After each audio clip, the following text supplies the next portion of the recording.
എൻ്റെ പേര് പോൾ പള്ളിക്കൽ. ഞാൻ US-ൽ നിന്ന് വരുന്നു. 2019 മെയ് മാസം 17-ാം തീയതിയാണ് ഞാനിവിടെ വന്ന് ഉടമ്പടി എടുക്കുന്നത് ആദ്യമായിട്ട്. പിന്നെ അതിനുശേഷം നാട്ടിൽ വന്നിട്ടില്ല. ഇപ്പോഴാണ് ആദ്യമായിട്ട് വരുന്നത് ഉടമ്പടി എടുത്ത ശേഷം. ഇതെൻ്റെ ഭാര്യ, എൻ്റെ 2 കുട്ടികൾ. ഉടമ്പടി എടുക്കാനുള്ള ഒരു കാരണം, കുറേ കാലങ്ങളായിട്ട് നല്ലൊരു ജോലി ഇതിനു മുമ്പ് ചെയ്തിരുന്ന ആളാണ്. പക്ഷേ ആ ജോലിക്ക് ശേഷം പിന്നെ ഒരു ജോലി കിട്ടാനായിട്ട് ഒത്തിരി തടസ്സങ്ങൾ നേരിടുന്നു. എവിടെ പോവും, ഇൻ്റർവ്യൂ അറ്റൻഡ് ചെയ്യും, ജോലിക്ക് വിളിക്കും, പക്ഷേ ജോലി കിട്ടാൻ തടസ്സങ്ങളായിരുന്നു. പക്ഷേ ഉടമ്പടി എടുത്തു, ആ ജോലി എനിക്ക് കിട്ടി. പക്ഷേ ജോലി കിട്ടിക്കഴിഞ്ഞപ്പം ഇത് ചെയ്യാൻ വലിയ ബുദ്ധിമുട്ടായിട്ട് വരുന്നു. വലിയ ഡിമാൻഡിങ് ആയിട്ടുള്ള ജോലിയായിരുന്നു. ഓരോ ദിവസവും ചിലപ്പോഴൊക്കെ ഇരുന്ന് കരഞ്ഞു പോയിട്ടുണ്ട്. പക്ഷേ അവിടെയൊക്കെ ഏതോ ഒരു അദൃശ്യ കരങ്ങൾ, എന്തുകൊണ്ടാണോ ഈ ജോലി ഞാൻ വിട്ടു പോകണമെന്ന് പലപ്പോഴും വിചാരിച്ചത്, ആ കാരണങ്ങൾ ഒരു പ്രത്യേക സാഹചര്യത്തിൽ അതങ്ങ് ഇല്ലാതെയായി പോകും. അപ്പോൾ ഞങ്ങൾ ദിവസവും പ്രത്യക്ഷീകരണ പ്രാർത്ഥന രാവിലെ ചെല്ലും. എൻ്റെ സൂപ്പർവൈസേഴ്സിനെയും കോവർക്കേഴ്സിനെയും എല്ലാവരും സമർപ്പിച്ചുകൊണ്ട് തന്നെയാണ് പ്രത്യക്ഷീകരണ പ്രാർത്ഥന അമ്മയോട് ചെല്ലുന്നത്. ജോലി സ്ഥിരമായിട്ട് തരണേ എന്ന് അമ്മയോട് പുത്രനിലൂടെ സാധിച്ചു തരാൻ എന്നും പ്രാർത്ഥിക്കും. ഞാനും എൻ്റെ ഭാര്യയും കുഞ്ഞുങ്ങൾ കൂടെ ഉണ്ടാകും. അപ്പോൾ അങ്ങനെ ഇരിക്കുമ്പോൾ എൻ്റെ സൂപ്പർവൈസേഴ്സിനൊക്കെ എന്നെ വലിയ കാര്യമായിരുന്നു. പക്ഷേ ഒരു കോവർക്കർ ഒരിക്കലും ഞാനായിട്ട് ഗെറ്റ് അലോങ് ചെയ്യില്ല. ഞാൻ ഒരു ഉപദ്രവം ചെയ്തില്ലെങ്കിലും ഏതോ ഒരു ദുഷ്ടശക്തി വന്ന് ആക്രമിക്കുന്ന പോലെ അവരെന്നും ഒരു ശത്രുതാ മനോഭാവത്തോടു കൂടി എന്നെ അവിടുന്ന് എങ്ങനെയെങ്കിലും അവിടുന്ന് തെറിപ്പിക്കണം എന്ന് ദൃഢനിശ്ചയം ചെയ്ത പോലെ എന്നും പെരുമാറുമായിരുന്നു.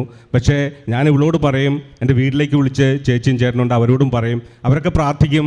പക്ഷേ എങ്കിലും ഒരു സുപ്രഭാതത്തിൽ എൻ്റെ മാനേജർ, എൻ്റെ സൂപ്പർവൈസർ വെക്കേഷന് പോയി ഇവരെ ആക്ടിങ് സൂപ്പർവൈസറാക്കിയിട്ട് അവർ ആ സമയത്ത് എനിക്ക് ചെയ്തു തീർക്കാൻ പറ്റാത്ത ജോലി തരുകയും അത് ചെയ്ത് തീർക്കണമെന്ന് ശാഠ്യം പിടിക്കുകയും ഒക്കെ ചെയ്ത് വല്ലാതെ വിഷമത്തിലാക്കി. പക്ഷേ ഇവിടെ ഞങ്ങൾ പ്രാർത്ഥിച്ചു, അപ്പോഴും അവരെയും കൂടെ സമർപ്പിച്ച് പ്രാർത്ഥിച്ചു. പക്ഷേ പിന്നീട് ഞാൻ കാണുന്നത് അവരെ എന്തോ ഒരു കാരണത്തിന് ഫയർ ചെയ്തു എന്നാണ് ആ ജോലി സ്ഥലത്ത് നിന്ന്. അപ്പോൾ എൻ്റെ പ്രാർത്ഥനയിലൂടെ എല്ലാ സൂപ്പർവൈസേഴ്സിനും കോവർക്കേഴ്സിനും എന്നോട് ഇഷ്ടമായിരുന്നു. പക്ഷേ ഇവർ മാത്രം, ഞാൻ എന്ത് ചെയ്യും, അതുകൊണ്ട് പേരിൽ ഞാൻ ജോലി വിട്ടുപോകാൻ ഞാൻ തീരുമാനിക്കുകയും ചെയ്തതാണ്. പക്ഷേ വേറെ ജോലിക്ക് അപ്ലൈ ചെയ്യും, അത് കിട്ടുന്നില്ല. പക്ഷേ ഏതോ ഒരു അദൃശ്യ ശക്തി അപ്പോഴും പറയും, നീ എൻ്റെ കരങ്ങളിൽ നീ സുരക്ഷിതനാണ്, നീ പേടിക്കേണ്ട, ഭയപ്പെടേണ്ട, ഞാൻ നിൻ്റെ കൂടെയുണ്ട് എന്ന് ആ ഒരു ശബ്ദം എപ്പോഴും നമ്മളെ കൂടെയുണ്ട്. അപ്പോൾ സഹികെട്ട ആ സമയത്ത് അവരെ ഫയർ ചെയ്യുന്നൊരു സിറ്റുവേഷൻ ഉണ്ടായി. അതുപോലെ തന്നെ അടുത്തിടയ്ക്ക് ഞങ്ങൾക്ക് ഒരു 10-40 ലക്ഷം രൂപ കടം ഉണ്ടായിരുന്നു. അത് കൊടുക്കാനായിട്ട് പല രീതിയിൽ ശ്രമിച്ചു നോക്കി. പലപ്പോഴും റിസോഴ്സസ് കിട്ടുന്നില്ല. ലോൺ എടുക്കാൻ ശ്രമിച്ചു.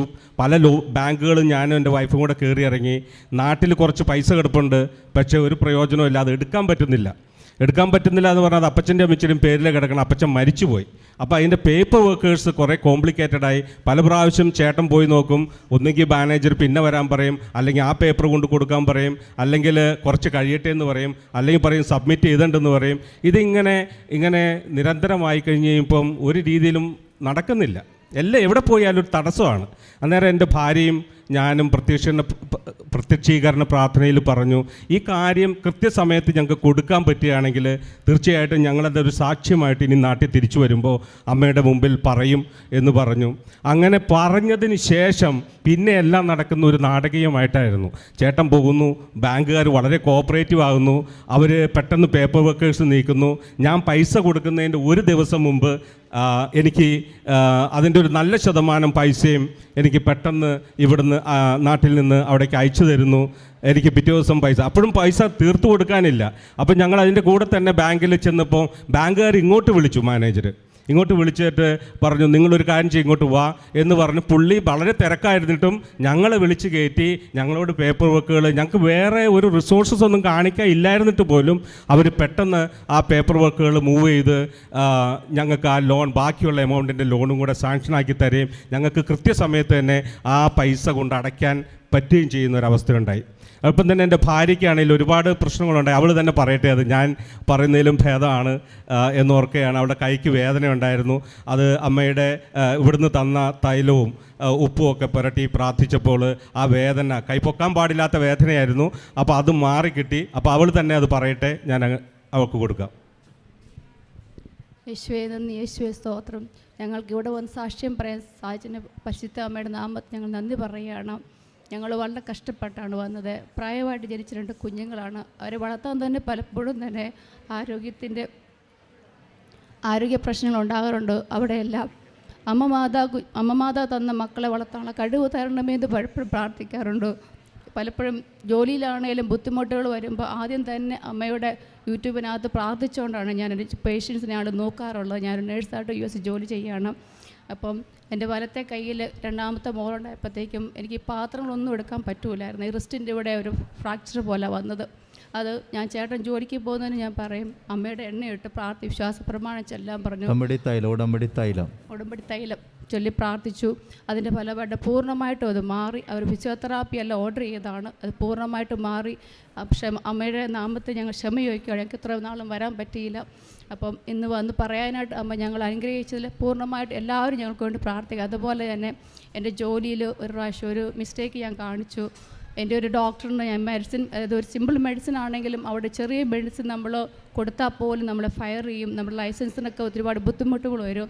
ഞാൻ പറഞ്ഞ് ഡോക്ടറിനോട് ചോദിച്ചു ഇത് ഏത് മെഡിസിൻ തന്നേക്കും ചോദിച്ചു. ഞാൻ പറഞ്ഞു ഇപ്പോൾ പെട്ടെന്ന് അപ്പോഴാണ് എനിക്ക് തോന്നിയത്. കാരണം എൻ്റെ പേഷ്യൻ്റ് റേഷ്യോ എപ്പോഴും 20:1 നേഴ്സാണ്. നമ്മൾ വെള്ളം കഴിച്ചു ആ ഒരു രീതിയാണ്. നമുക്ക് അവിടുത്തെ ജോലിയിലൊക്കെ ഒത്തിരി ബുദ്ധിമുട്ടുകളാണ്. അവിടെ എല്ലാം അമ്മയുടെ ഒരു കൈ നമ്മുടെ കൂടെയുണ്ട്. അമ്മയുടെ വലത്ത് കൈ പിടിച്ചുകൊണ്ട് ആ 8 മണിക്കൂറോളം ചെയ്യാനുള്ള ശക്തി അമ്മ തരാറുണ്ട് എപ്പോഴും. പക്ഷേ ഈ ഡോക്ടർ ഞാൻ മാറിയാണല്ലോ കൊടുത്തത്. എനിക്ക് എന്താ ഞാൻ ചെയ്യുന്നത്?